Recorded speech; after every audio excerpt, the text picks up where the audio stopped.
आज आप लोग सीखने वाले हो accounting for share capital. Topic यहाँ पर क्या है? Forfeiture of share.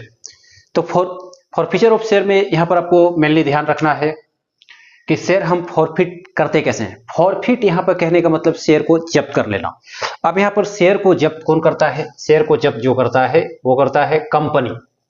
ये आपको ध्यान देना है, क्योंकि आगे का जो क्वेश्चन हम सॉल्व करने वाले हैं वो सारे इसी पे आधारित है। ये काफी इंपॉर्टेंट होता है एग्जाम के पॉइंट ऑफ व्यू के हिसाब से, ये काफी इंपॉर्टेंट है। और अक्सर एग्जाम में देखा जाता है इस टॉपिक से एक री इशू ऑफ शेयर और एक फॉरफीचर ऑफ शेयर से काफी ज्यादा क्वेश्चन जो है पूछे जाते हैं। तो फॉरफीचर ऑफ शेयर कहने का मतलब शेयर को जब्त कर लेना, है ना। तो जैसा कि मैंने बताया कि ये एक तरह से कैंसिलेशन ऑफ शेयर है। कंपनी क्या करती है? इस शेयर को कैंसिल करती है। क्यों करती है? इसका मेन पर्पस होता है non payment amount due by public. Public जिस पैसे को नहीं दे पाती है, पैसा ना दे पाने में असक्षम होती है, तो इसका मतलब यह है कि वो कंपनी क्या करेगी? उसी शेयर को जब्त कर लेगी। जैसे कि मान लीजिए कि पब्लिक को पैसा देना है एप्लीकेशन मनी पर, अलॉटमेंट पर, फर्स्ट कॉल पर और फाइनल कॉल पर। तो ये सारे पैसे उनको देने होते हैं। तो जैसे मान लीजिए कि ये 10 रुपीज के हिसाब से देने हैं। ये वाले जो हैं आप सपोज कर लें कि एक तरह से 5 रुपीज के हिसाब से देने हैं। ये वाला भी 5 रुपीज और ये वाला 10 रुपीज, ठीक है। तो नंबर ऑफ शेयर मतलब 30 के हिसाब से देने हैं। तो ये मान लीजिए एप्लीकेशन का पैसा दिया गया है और अलॉटमेंट, फर्स्ट कॉल और फाइनल कॉल का पैसा नहीं दिया गया।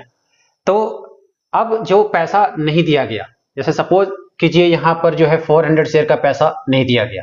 तो 400 शेयर का जब पैसा नहीं दिया गया है तो इसका मतलब यह है कि 400 शेयर कंपनी जो है उसे क्या करेगी? फॉरफिट कर लेगी, जब्त कर लेगी। आपको विशेष ध्यान देना है कि यहाँ पर जर्नल एंट्रीज के क्या होते हैं। जर्नल एंट्री आपको समझ के याद कर लेना है, बेटर होगा, नहीं तो एग्जाम में आपको याद नहीं आएगा। मैं सबको बता दे रहा हूँ, सारे स्टूडेंट्स को, सभी को यहाँ पर जर्नल एंट्री को याद कर लेना है। अब जर्नल एंट्री समझना है। देखिए, equity share capital account debit, क्योंकि यहाँ पर कंपनी क्या कर रही है? शेयर को जब्त कर रही है। तो मतलब ये हुआ कि जैसे कि आप लिखते थे bank account debit to share application account, share application account to equity share capital account. तो equity share capital account credit में जाता था, उसे अब क्या करेंगे? आप डेबिट करेंगे। क्यों? क्योंकि शेयर यहाँ पर क्या किया जा रहा है? फॉरफिट किया जा रहा है। तो जब भी शेयर फॉरफिट किया जाता है तो इसके जर्नल एंट्री कुछ इस प्रकार से होते हैं। Equity share capital account debit to forfeited share account, जो भी शेयर जब्त हो गया है, जैसे कि यहाँ पे 400 के हिसाब से जब्त हुआ है ना। और यहाँ पे मान के क्या चलना है? ये तो दिख ही रहा है कि एप्लीकेशन पे जो है 10 के हिसाब से ये पैसा मिला था, तो इसे जब्त कर लेगी। अलॉटमेंट पर जो है पैसा नहीं मिला, तो जिस पे नहीं मिला तो उसे भी हम उसके नाम से दिखाते हैं। आपको ध्यान रखने हैं, जो पैसा मिल गया उसको फॉरफिटेड शेयर के नाम से दिखाएंगे, जो नहीं मिला तो उसे हम टू शेयर अलॉटमेंट के अकाउंट पे, तो इस पे पैसा नहीं मिला। और share first and final call, इन दोनों पे नहीं मिला, तो ये 405 और प्लस 10 कितने हो जाएंगे? 15, ठीक है। तो इन पे पैसा नहीं मिला, इस पे नहीं मिला, तो इसका मतलब सिर्फ इस पे मिला है। जिस पे मिलता है उसे फॉरफिटेड शेयर कैपिटल अकाउंट के नाम से रखते हैं, ठीक है। और फाइनली जो है यहाँ पर हम उस पैसे को लिखते हैं जितना यहाँ पर कॉल्ड अप हुआ है ना। तो ये इसका मतलब कॉल्ड सारी का हुआ है, लेकिन इन दोनों पे पैसा नहीं मिला, तो इसका मतलब ये है कि ये 30 पे सारा का सारा कॉल्ड हुआ है, तो ये हम दिखाते हैं इस तरह से। तो जर्नल एंट्री आपको याद रख लेना है, equity share capital account debit to forfeited share account to first call account to share allotment account to share final call account. बहुत इजीली याद हो जाएगा आपको, क्योंकि आप याद रखेंगे तभी आप पेपर में कर पाएंगे। नेक्स्ट है री इशू ऑफ शेयर। तो कंपनी जिस शेयर को फॉरफिट करती है उसी में से वो क्या करती है? अगेन वो री इशू करती है। री इशू दोबारा वो पब्लिक को शेयर को री इशू कर देती है, ठीक है, ताकि उसे ऐसा लगता है कि पब्लिक जो है अगली बार उसे पैसा दे देगा, ठीक है। तो अब जैसे कि यहाँ पे 400 शेयर है, तो 400 शेयर है तो जरूरी नहीं है कि 400 में 400 ही करते, 400 में 400 भी कर सकता है, और इस 400 में 200 भी कर सकता है, इस 400 में 300 भी कर सकता है। ये कंपनी के ऊपर है, और कितने के रेट से करेगा ये भी कंपनी तय करती है। जैसे कि यहाँ पर 30 रुपया है, तो यहाँ पे जरूरी है कि 30 रुपीज के हिसाब से ही वो री इशू करे।